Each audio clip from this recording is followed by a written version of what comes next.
Finish Line, a podcast on the Everyday Athlete Podcast Network, where every 2 weeks I will be chatting with ordinary people doing extraordinary things on their path to their own finish line.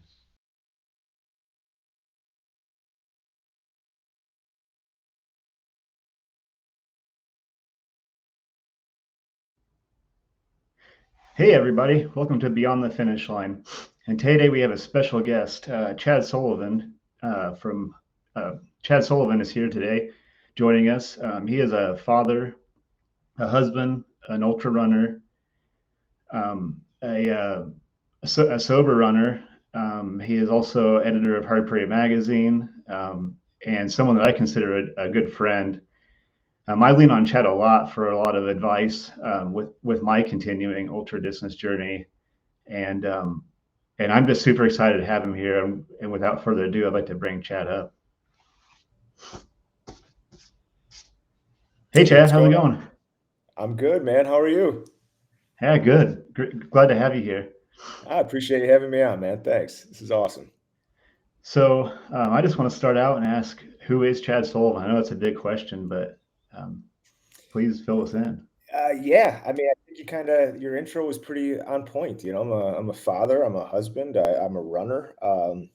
I edit this great magazine that me and some people have put together called Hard Prairie. It's kind of our love letter to trail and ultra running. And yeah, I mean, it's difficult to put anybody into a nutshell, or so to speak, but yeah, I like to think that I'm many things all at once, I guess. Nice. So tell me first how you got into running. Well, I ran in high school, and I wouldn't say I was anything special. I probably, if I remember correctly, quit my junior or senior year. I didn't particularly care for. I don't know why I quit, to be honest with you.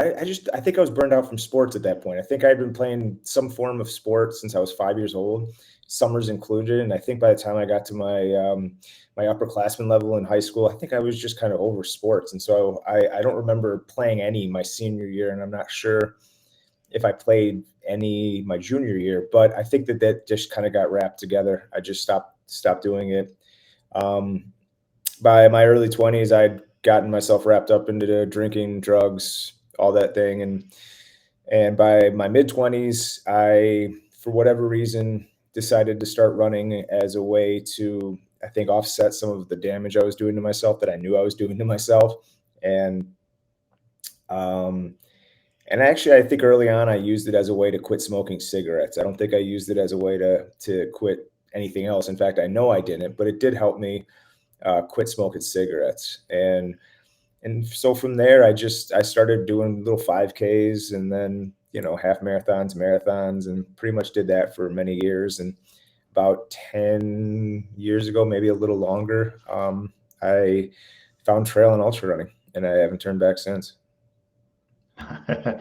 Isn't that how the story goes? Once you found it. Yeah, it's a common story, man. Once you found it, you're in. So, okay, Totally. tell me about tell me about the moment when you realized that you love the trail so much. Like, when did that actually come to you? Oh wow, that's a really good question. When I went back to college late. I think just because of the lifestyle I lived in my 20s, I don't think I went back to finish my undergrad degree until I was 26, maybe. And I remember reading the book Into the Wild, actually, the John Krakauer book. And at some point in time, I just thought it'd be fun to go for a run out the in the woods. It was as simple as that. It's just a simple, random thought. And so there was a state park about an hour and a half south of where I live called Starved Rock, and I knew that they had some trails down there, and I knew that they had a pretty extensive trail system down there. And so one Friday after class, I drove down there, and I just started running on the trails down there. And it's beautiful. It's a beautiful trail system on the Illinois River with some couple of cliffs, a lot of canyons, some single track, a lot of single track. It's primarily single track now that I think about it.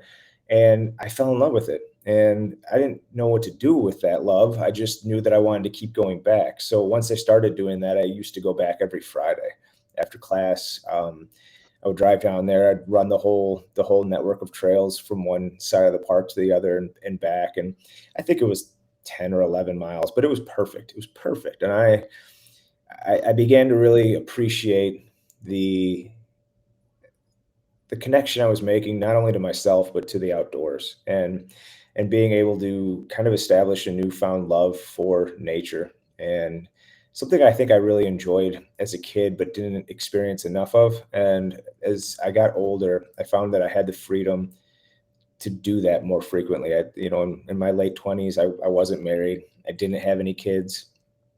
I was doing a lot of things that, kids who are 18 or 19 were probably doing. So I was kind of exploring those aspects of life late, and in doing so, you know, that was part of it. Finding trail running was part of it, and yeah, I think reading that book and finding that trail system at the Starved Rock State Park really made a big difference for me. I know it did. I know it did.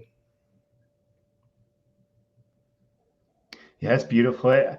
I've had that moment recently. I'm sure you can agree with this, where it's like it's not even about like the running anymore. It's just like it kind of like what you're saying. It's more about just like that connection with nature. That's certainly like where like my trail running has been taking me lately. Like the miles are just kind of like a side effect of everything else. Totally. It's like it's cool you get those in, but Well, and I think I've seen some yeah, photos. it's huge, man. You had posted some photos, Joe, recently on your social media of, I think, a state park or something that you went to. There were some nature photos of a run that you had been on, and the first place I thought of was Starved Rock. It looked very similar to where I kind of cut my teeth, and you and I being from similar states with similar terrain, I'm pretty certain that you and I probably run on some very similar single track, which is kind of cool. We can kind of bond over that, but yeah, it's. Yeah. I don't know, man. It's a connection that is profoundly important to me. Yeah, it's huge what it'll do for you. Yeah, those single track, I like to refer to them like single track utopias. I just like I get lost in those, Hmm. man. It makes me so happy just being Absolutely. there. The fact that I get to run there is just fantastic. But it's like, yeah, that's amazing. Um, so I want to get into Hard Prairie, Yeah. obviously, but I want to ask like where did Hard Prairie how did it come to be? So I had Um, done some work for Eat Clean Run Dirty magazine for a few years, and I was writing for them and kind of getting a feel for um, just the scene on a broader level. And it occurred to me that there wasn't a lot of attention being paid to the state of Illinois, which is where I live. So initially, Hard Prairie was my way of kind of crafting a love letter to the state of Illinois and the runners there and the events that we had here. Um, and I started the website as kind of a way for people in Illinois to hopefully connect, write stories, share race reports, find um, community. And I kind of was hoping that the website would take off and we would get a collaboration of writers and photographers, and we could all just kind of focus specifically on Illinois. And in the end, it didn't work out that way. And it was taking a lot of time for me to continue to write things for the website and produce stories or content or whatever it is you want to call it. And with my second child on the way, I just knew that I wasn't going to have the time to do that. And so I opted to pull back a little bit and do a print publication. And in the process of doing that, I brought Jenny Thorson on board, who has done a lot of work for Ultra Running Magazine. She's had her photos on the cover. She writes for them frequently, and she's remarkable. She's just an incredible talent with an unbelievable eye for photos and for stories. And so having her on board really changed the face of what the magazine was going to be. And I have My brother-in-law, Tim Roberts, who is also a photographer, and his photos are also everywhere in the magazine. He's been instrumental in this from day one. And, my sister's been doing our social media stuff, and she helped me kind of get my footing for that. So it's really been a kind of a very small team, doing things, the best way we know how, and so, when Jenny came on board, we opted to broaden the scope of the magazine. She had a lot of connections throughout the country. I had a few connections on the West Coast, and we decided to see what we could do. And that's how it became the more full embodiment of the sport that you kind of see now with the magazine. Is we've really been fortunate to, with each issue so far, have stories, from the East Coast, from Middle America, from the West Coast, and then kind of embody the whole sport, at least within the United States. And we're pretty proud of that, to be honest with you. You can really see, like, in the magazine, like, the love that goes into it, like the pictures, the stories. And I guess I want to give a little background into how I met Chad, actually. I actually got to have the opportunity to be in Volume 1, and that's how I met Chad. And I guess in a weird way, in a kind of a roundabout way, that's kind of how a lot of stuff has came to be. Ever since that interview, it kind of opened me up to share my own story, and I was able to kind of use that to continue sharing that story. And now I've had chances myself to write and podcasting and stuff. But I just want to say thank you. That's been huge. And Well, and I appreciate yeah. that. But I think if anybody, for anybody who's read your article and your interview in the first issue, they know that I thank you in that first issue, because I think you allowed the story, your story of sobriety and how you share it, allowed me to reevaluate my own story to sobriety, and made me more comfortable with things that actually I had struggled with for quite a few years, in terms of how to contextualize my own sober journey. And so, I tried to put that into words, and to thank you for that, because it did alter my perception of how I can view my own sobriety. And it's something that I've carried with me ever since, and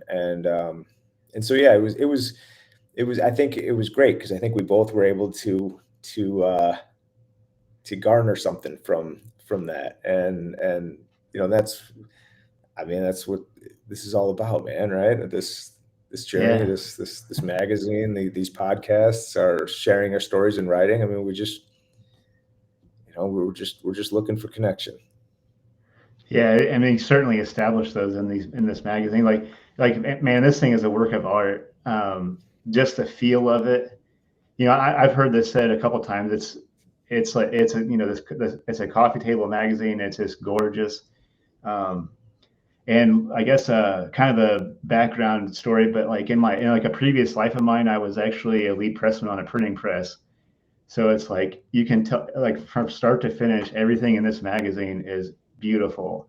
Pictures, stories, the print quality, like, it's just something. It's like, it's heavy. It's got everything that you want, like, you want a magazine to have. It's just so beautiful, and you can Thanks, really see man. that. You can see that in the end product, man. And No, I and I had to appreciate ask, it. like, yeah. What's it like to what's it like to do all this work, like get all these stories and get all these moving pieces together, and like finally hold, like, see all your work come to fruition, like finally hold that thing. Like, what's that experience like? It has to be amazing. Just Yeah, so it is. And it's so for us. So putting the magazine together, Jenny and I typically meet probably about a month and a half before the magazine is finished. and we get together the stories that we've kind of been able to cultivate through, friends that we have or connections in the ultra running scene. And we kind of we sit down and we kind of see what we have. And, Jenny is far more instrumental, I think, in the stories that are coming to this magazine than I am. I would be remiss to say that's not the case. Like Jenny is truly working very hard to bring some of the great stories that you see, to the pages of this magazine. And so I'm very fortunate that she works so hard to do that. And so we meet, we kind of see what we have, and we go from there. And where I come in is I tend to write 1 or 2 pieces per issue. And I have my friends that I'm able to kind of call on and ask if they would like to contribute and stuff like that, and maybe get 1 or 2 of them to contribute as well. And from there I do the layouts, and the layouts are probably the most fun I have. There's just something about watching it come together and putting it together. And the layouts are not anything special, and intentionally they're not special. They're supposed to showcase the photos. But I have the great fortune of having these amazing photographers who send me their work, and I get to sit here and sift through it. And there's so many photos that I would love to publish that we just haven't been able to. I mean, we've worked with Matt Cecil with Orcas Island. We had Howie Stern sent us one of his Jasmine photos at the end of Barkley. Yeah. We've had amazing, Peach Schreiner. I mean, his stuff is amazing, and we've been able to work with him. And so we've been very fortunate to get some of the best people working in the biz to collaborate with us. And so that's been a lot of fun for me. And so, to get that all done and just sent to the printer, they send us this little, it's like a preview copy, to see if we're happy with everything, the way it's laid out, if there's anything we want to change. And when I get that in the mail, that's when I get really excited. Because that's when I kind of see it together for the first time. And if there's any little things that we might want to tweak, or photographs we might want to shift, an inch or 2 in a certain direction. But when I get that little preview copy, that's when it kind of hits home that we're close. Because once I give them the okay, we're about a week out from getting the actual mags in our hands. So it's awesome. It's fun because it's collaborative, and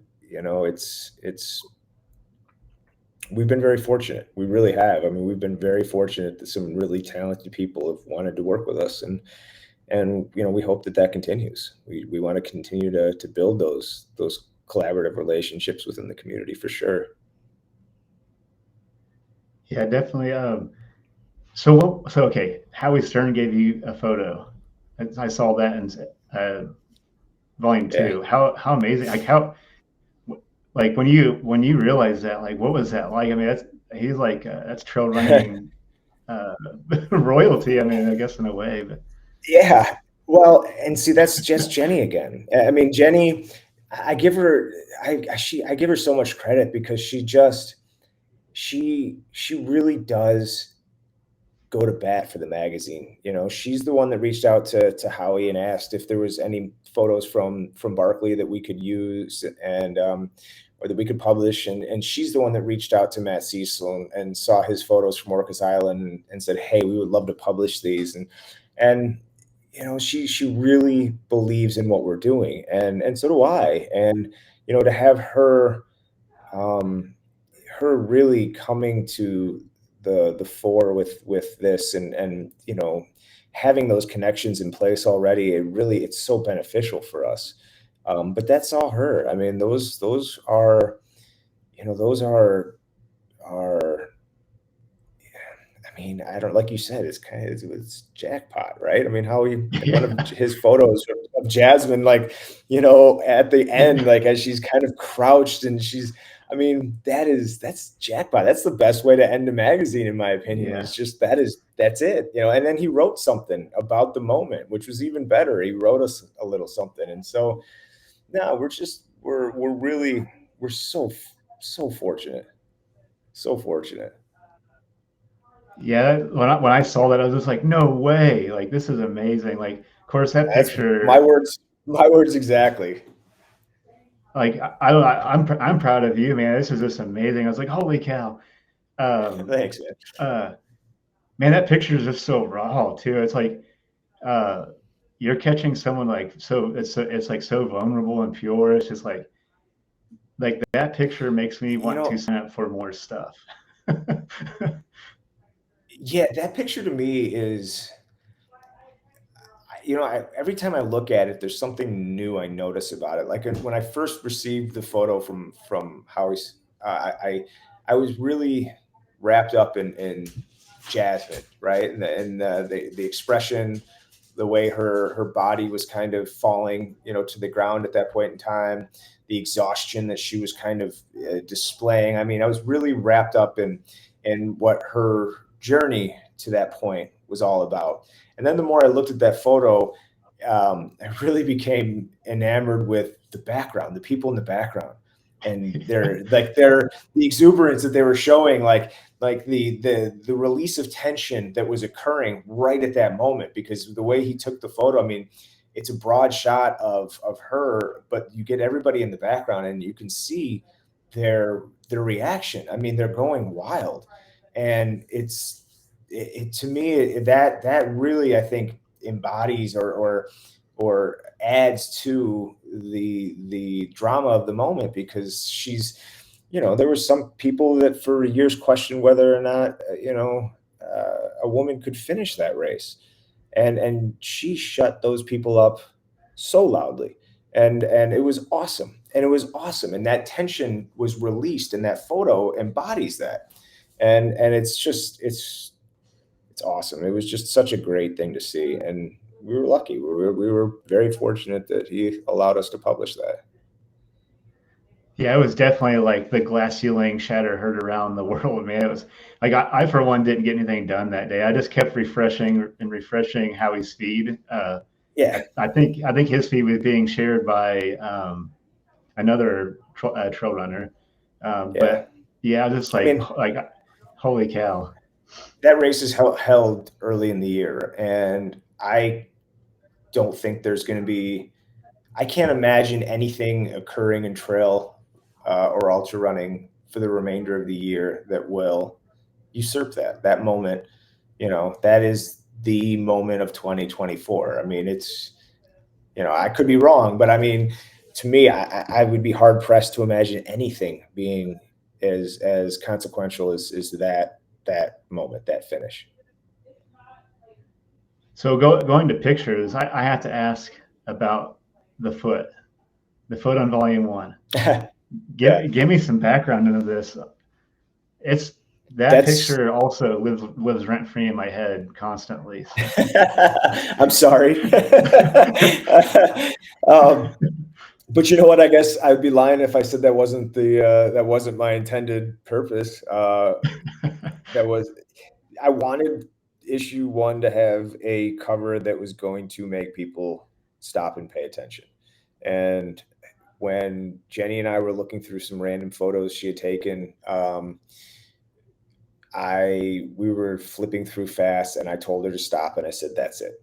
And so that's what we're going to publish. That's what we're going to put on the cover. I think she initially thought I was kidding, or she thought I was a little crazy, but I was dead set on putting that on the cover. And um, I just that was it. To me, that foot tells the story of trail and ultra running. It is that foot, you know, is mangled. It's blistered. It's held together by tape. It looks like it's just like it's causing the runner incredible pain. You know, that foot has been traveling for how many who knows how many miles at that point. I mean, that foot is just the story of trail and ultra running to me, and I wanted that to be front and center. on the cover, and because I just thought that it was an important way to start the magazine. That was our message. That first thing you saw was the message we were coming out with, and I still think that's the best decision I made for the magazine, was because that image drew so much attention. Because we our plan or our goal isn't to sugarcoat the messiness of the sport. We were just going to display it as honestly as we experience it. So that was our thought process with the foot, for sure. Yeah, you certainly captured that. Like that picture, like I've looked at it a lot, obviously, but that picture makes like that picture, weirdly enough, is what drives me to want to do longer distance. Like obviously, I'm still I'm a newer ultra distance runner, and like weirdly in some maybe twisted fashion, I'm like I want to experience that moment. Like I want that so That bad, foot. and like yeah, I want that. Like I want to know the journey. I want to know what that journey is like to get to that point. Yeah, it's a good question. I mean, because I would have to ask Jenny exactly which race that is. I know she's told me, and I can't remember what race it was specifically off the top of my head. But I look at a foot like that, and I'm like, that foot looks wet to me, right? So I'm imagining a wet race. I'm imagining a race that's probably been seeing buckets of rain, um, flooded trails, maybe some creek crossings. That's what I'm seeing when I see that foot, and that to me that's good racing right there. Like Yeah, that's fun, right? That's the stuff that it's fun. Maybe isn't the right word. I mean, but that's part of it, I should say. I mean, I've been through some races where it rains and it's not fun, right? It's miserable. But yeah, that I mean that foot, there's a story to it. You're right, and to aspire to that foot, more power to you, man. I think that's great, because that means you're willing to get down and get dirty, and that's that's kind of what this is about, isn't it? Is to just see where your body can take you, and to challenge yourself, and to have your skin break down on your feet, and still press on, and to know what that pain is like, but to still say I'm not done. I mean, those are the boundaries that we choose to test, and that's what makes this so much fun. yeah. That's what makes the sport so amazing. Is pushing your limits and keep Well, and the finding beauty of more. that too is that, yeah, but the beauty of that is that there's no set definition for somebody's personal limits too. Like, which that to me is really important with this sport. Is the more people I encounter, the more stories I hear, the more stories that I read about, or others tell. Like, is distance isn't really what this sport is all about. I mean, we're beginning to find races that are more common, where they are super long races, and those races are awesome. Like the extent that people are going, and the limits that they're pushing their body to, are remarkable. Um, but that's that is part of the umbrella of trail and ultra running, right? Trail ultra running, includes the 50K. It includes, a 50 miler just as much as it includes a 200 miler. And that umbrella is important, because you can be somebody whose goal is a 50K and still call it, and still consider, an ultra runner. And that's earned, man. That's the beauty of this, is that it's so inclusive of so many different distances and body types, and people, that it's that's something that's special, and something that we need to to hold on to, and to get behind it.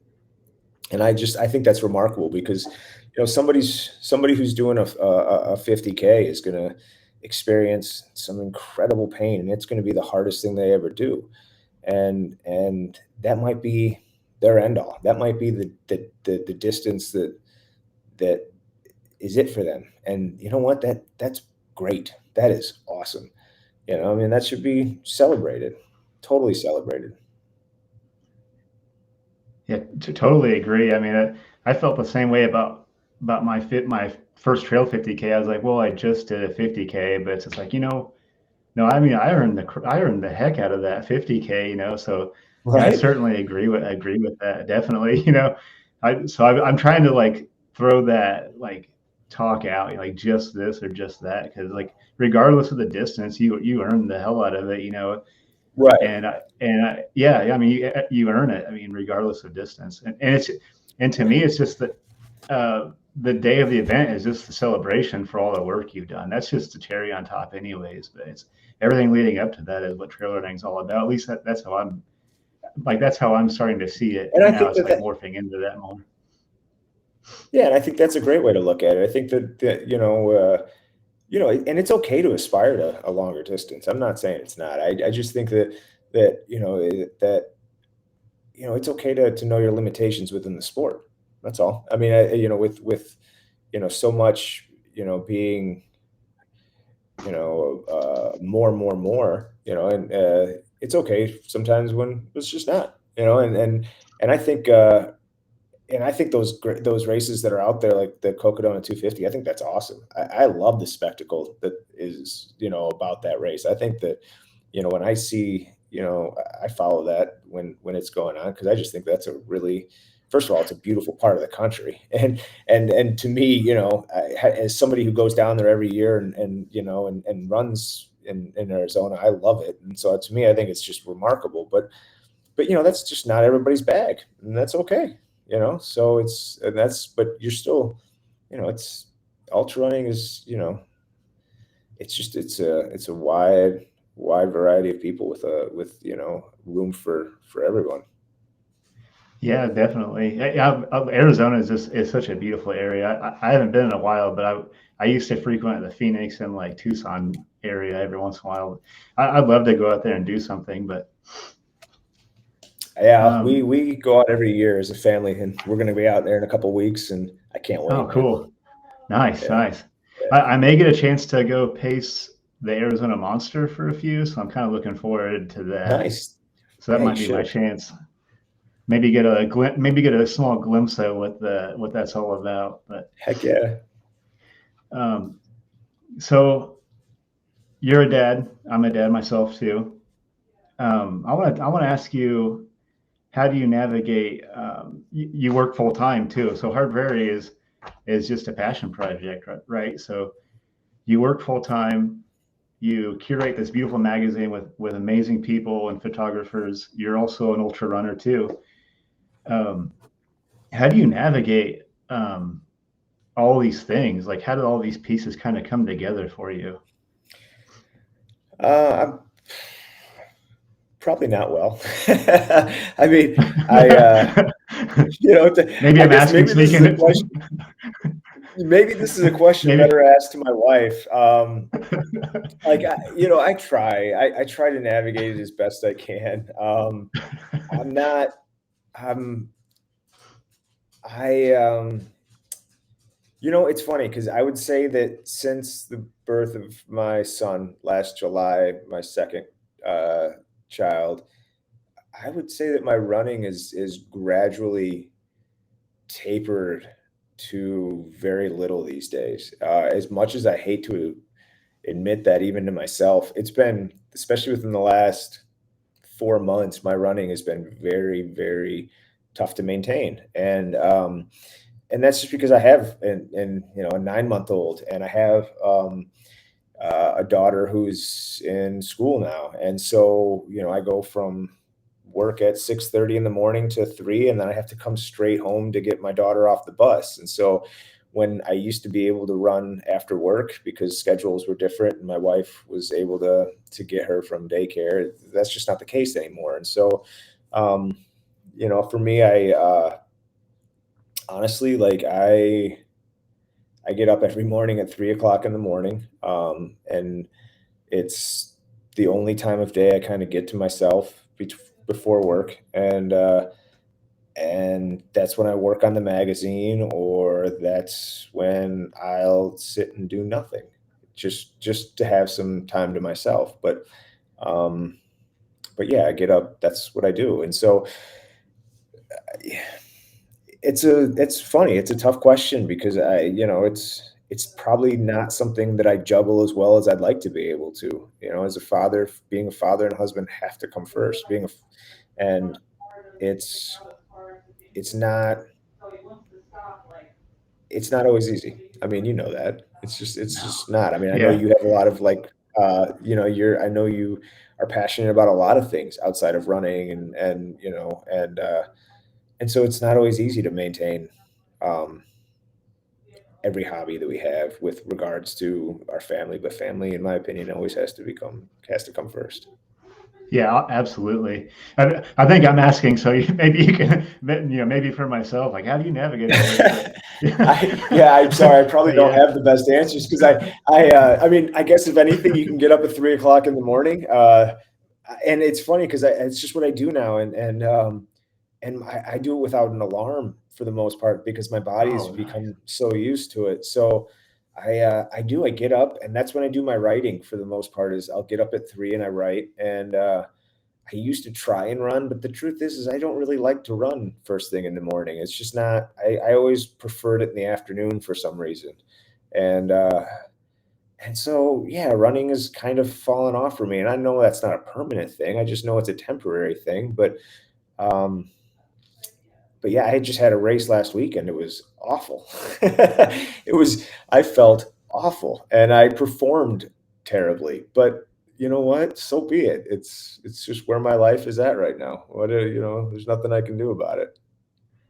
Yeah. Oh, what run did you do? What race did you do? I did Rumble on the Ridge in Oh, okay. Wisconsin, and I got to say it was an awesome event. So, I mean, it was awesome. It's this little event. It's a last man standing event on this sixth generation family farm in southwestern Wisconsin, and it's really beautiful hilly country. And basically, yeah, you ran.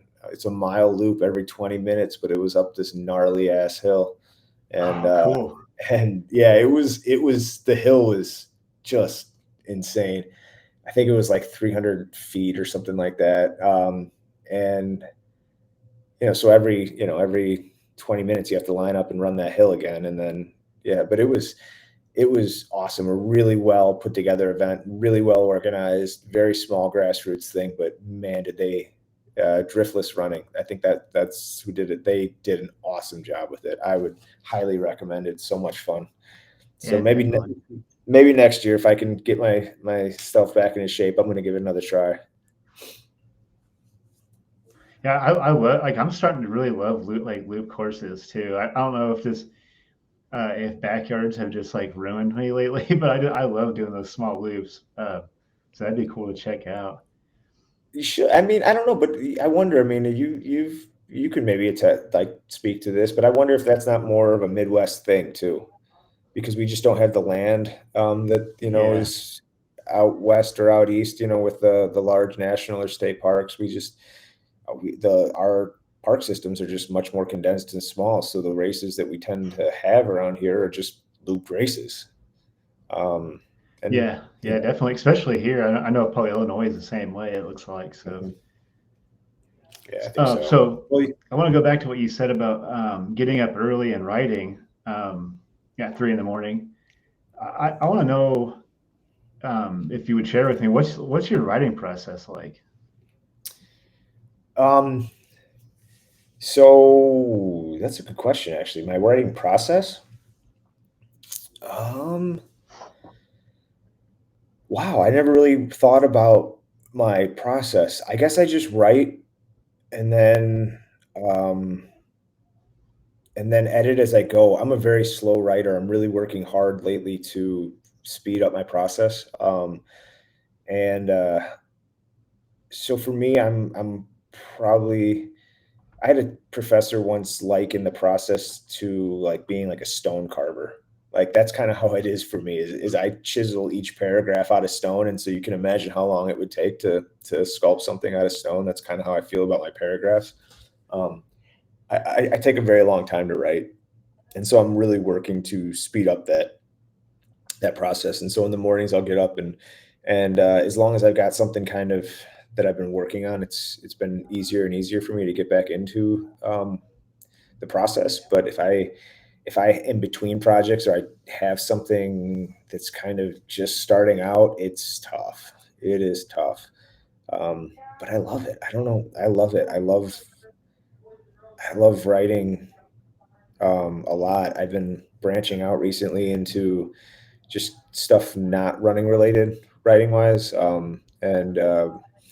and getting stuff published in literary journals just to see if I, and I have been. It's been great. It's been awesome seeing those acceptance letters kind of coming in. It kind of validates my writing in ways that I'd never had before. So it's been awesome. And it's taught me a lot to bring to the magazine too, because I think it just makes me a better writer in general. And that's just what I want to be. I want the stories that appear in that magazine to be well written, and to be engaging for sure.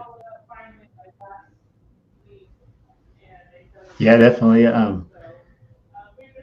Yeah, I need to get better about like taking my time with writing. Like my thing is like a lot of my ideas come to me while running, so it's like I want to get it out. Like I want to get it out of my head as quickly as possible. So, when I finally do put it out there, I'm like then I kind of like backpedal almost like, why did I say this and why did I say that? But that must just be So you mean something. after you've written it?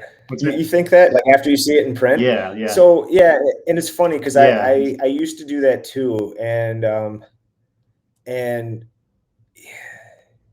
don't know what it is, but recently I've been trying to really cut down on like useless words. Like I find that when I started writing, I would write the way I spoke, and I think a lot of people do that. They tend to just write to their voice, their natural speaking voice, and what I learned is that writing tends to be different from that. So like we as opposed to writing to your speaking voice, you got to write to a different voice, like a more of an internalized voice. And in doing that, you kind of have to go through and cut some of those erroneous words. And once I kind of figured that out and figured out the trick to it, it kind of like a light bulb went off in my head. And I found that if I could just get rid of some of those extra words, the words that are more conversational as opposed to writerly, I was able to make peace with the stuff I was putting out a little bit more, because I know what you're talking about. I definitely do. Where you read something and you're like, oh man, like that's not what, or I intended that, but I could have written it a different way. And so it's about trimming it, I guess, and finding out the true, the true sentence, that you want out there. And that's a process, man. You'll figure it out. I've read your stuff. You're well on your way to getting to where you want to be. You're fine, man. Oh, thanks. Yeah, I think it must just be like a writer, like a condition of like a writer, like you just really are never happy with anything that you truly put out there. I don't know. Like I'm the same way with woodworking. Like I don't think I've liked a single project that I've ever made, but it's funny. And I know you can't. I don't know. I would have agreed with you a while ago.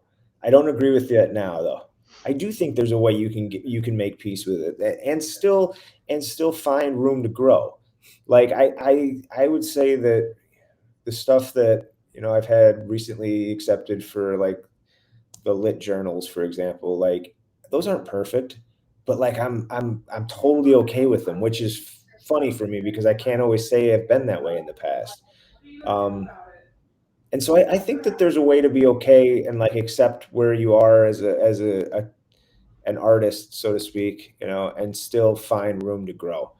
I truly do. If you would have asked me that 2 years ago, I would have totally agreed with you before and been like, nah, everything is just kind of sucks or whatever. But nah, I think that there's a way to make peace with what is out there and still find that space. I do. I've come to see that, at least in myself, I've come to see that.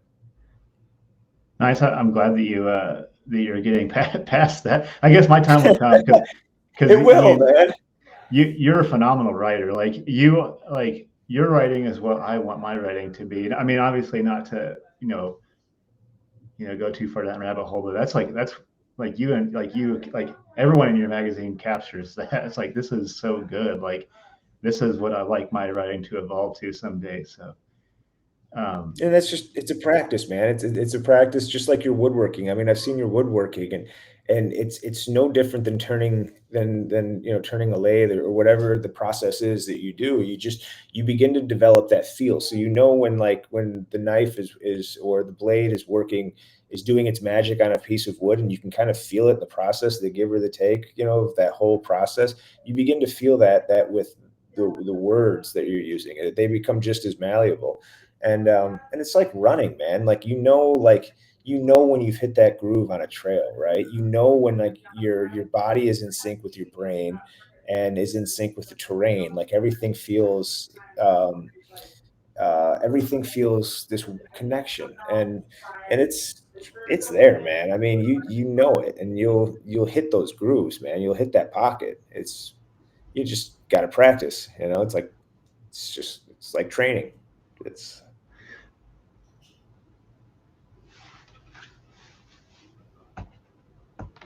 yeah, definitely. Oh, I think we broke up. Sorry, Chad. No, you're good. Okay. So you're a family man, just like I am.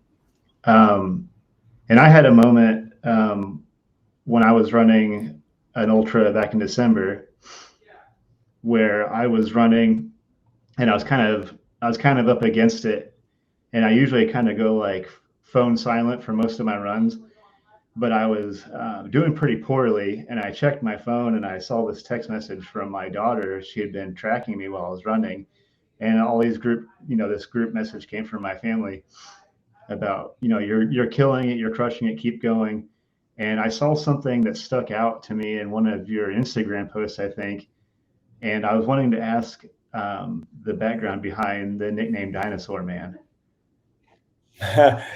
Yeah, it's a really good question. So last year I tried to run the Potawatomi 100, and I had tried to run it 4 times before and failed every time, just for various reasons, right? And I had gotten close and just could not figure out how to cross the finish line. And last year I decided to give it another try. And in the days leading up to it, my daughter was at school and they made me a sign at her school, and all the kids worked on it, and it had like some writing on it.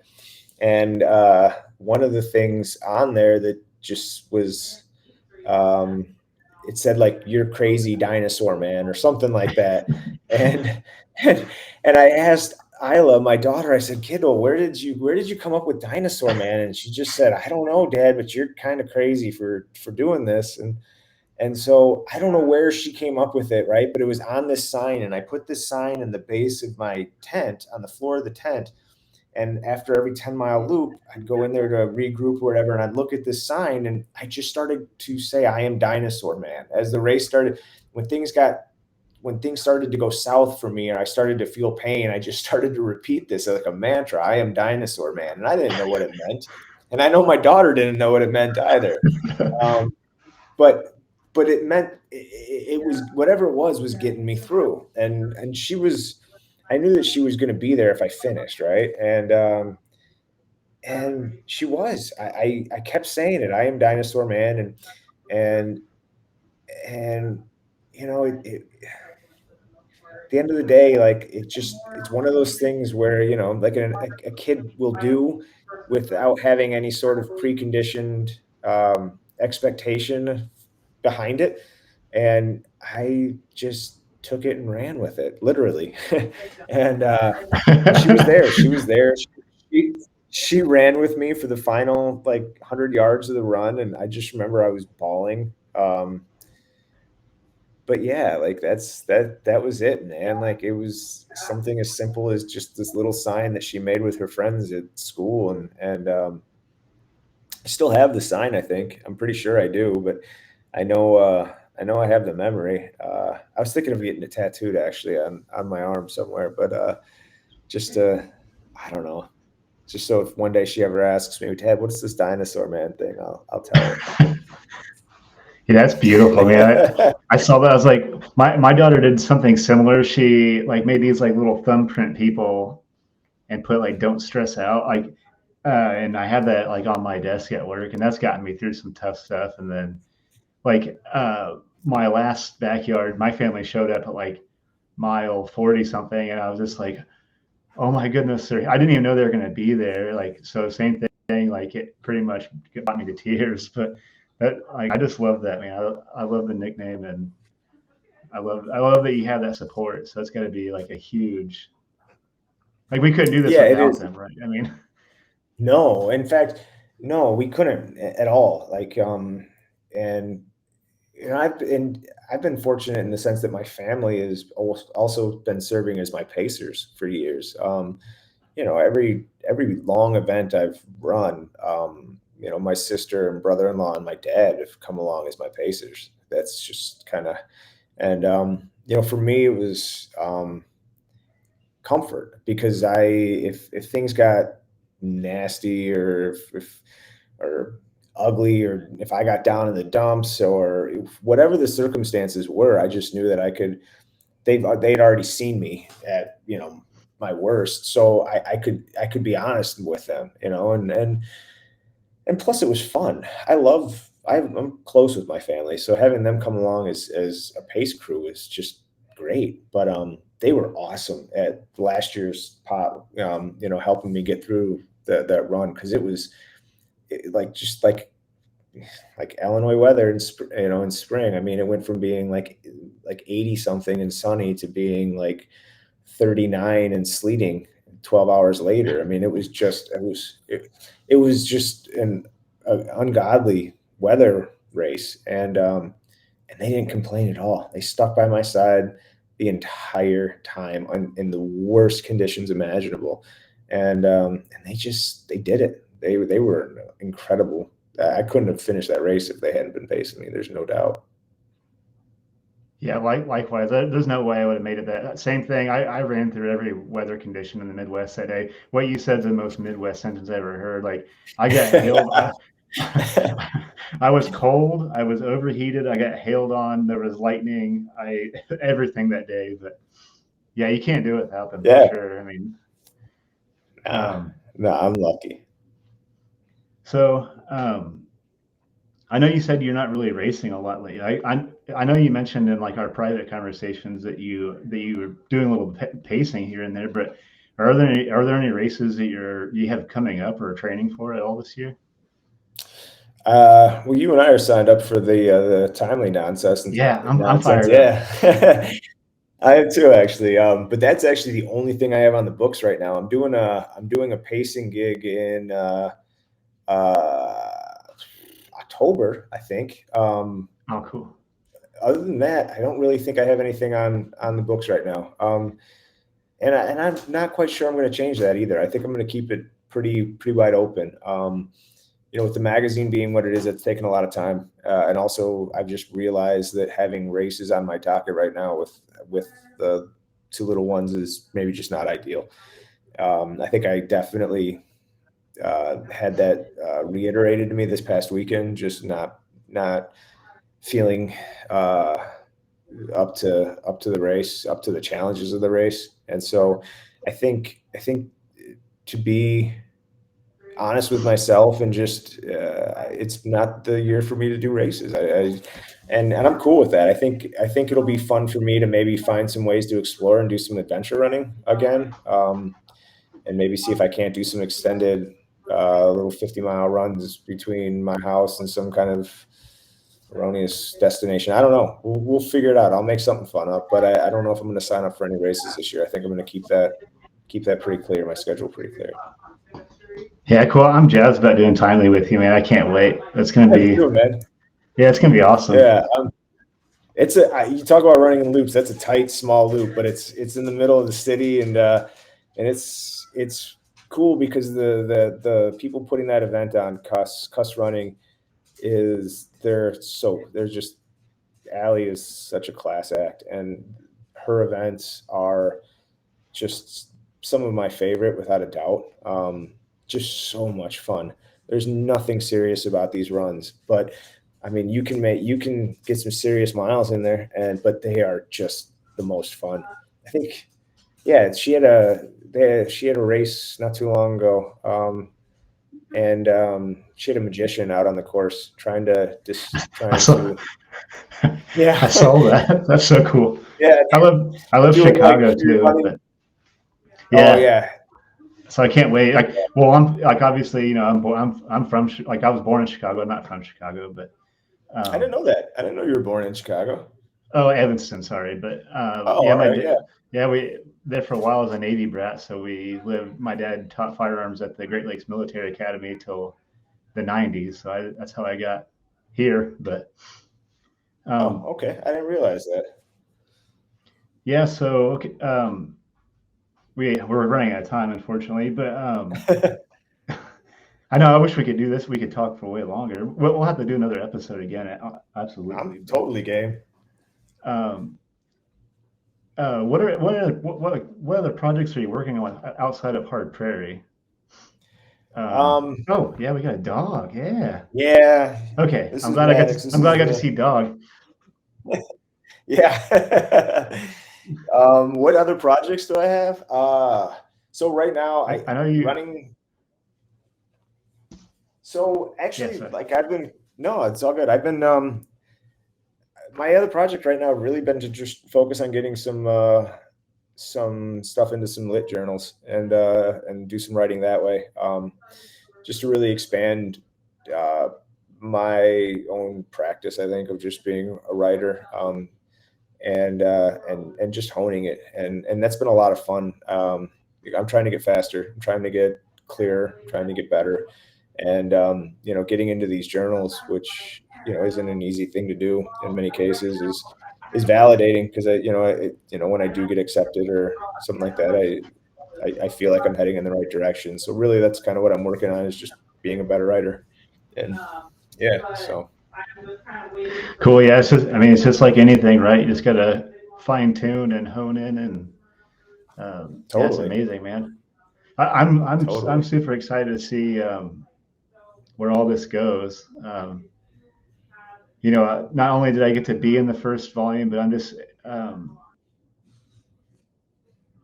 been, I lean on you a lot for a lot of different a lot of different advice, and so it's been so cool. It's been surreal. No, Um, likewise, man. and It's been great getting to know you, It's been man. It's cool been talking fun. music with you. Yeah, Hey, and yeah, it's let me been ask cool you, what do you talking think of the music. new And Pearl Jam? okay, I finally got to sit down and listen to it, and I do like it. It took me a couple of times, but Did it? far, so far, I like where it's going. Yeah. It's cool to see Pearl Jam like mature. So it's just like it's wild, right? Because it's like like we've talked about before. It's like we're both still clutching onto our flannel. It's just like give Right. me give me Seattle sound only. But I really like Wreckage. That song is really See, that really song's good. great. I'm like you. It took me quite a few listens, I think, to kind of figure out whether or not I like it. I actually think it's great now that I've spent a lot of time with it. It's probably my favorite of theirs since Yield. But yeah, Wreckage. You know what Wreckage reminds me of? It reminds me of like a great lost Tom Petty and the Heartbreakers song. Yeah, yeah. I could. Yeah, that's a good way to explain. I didn't. I couldn't put my finger on it, but I was just like, it sounds like something. But full disclosure, I basically like re-listened to it all today, just in case we talked about it today. But That's great. I listened to it when it first came out, and I was like, I better brush up on this, like to make sure Yeah. I'm ready, because I knew we were going to talk music at some point. No, I wasn't gonna let you off the hook without one music question, man. Yeah, I'm glad we got there. Yeah. Yeah, yeah, I'm fired up, man. Thank you so much for doing this, Hey, first no of all. problem, man. And if you could, real quick, tell everybody where you can find Hard Prairie. Like, let's get Yeah. the word out. So you can go to, Hard Prairie, all one word, hardprairie.com, and you can order the magazine there. You can subscribe as well for the remainder of the year for 3 issues.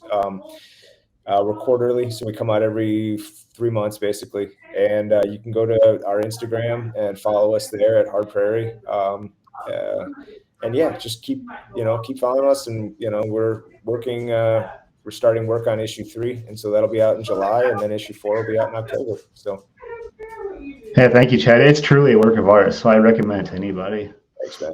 Appreciate it. Well, thank you so much for being on here, Chad. This has been awesome. Yeah, thanks for having me, And man. thank This you, has been everybody, great. for I tuning appreciate in. it. Thanks. Yeah, thank you. Bye.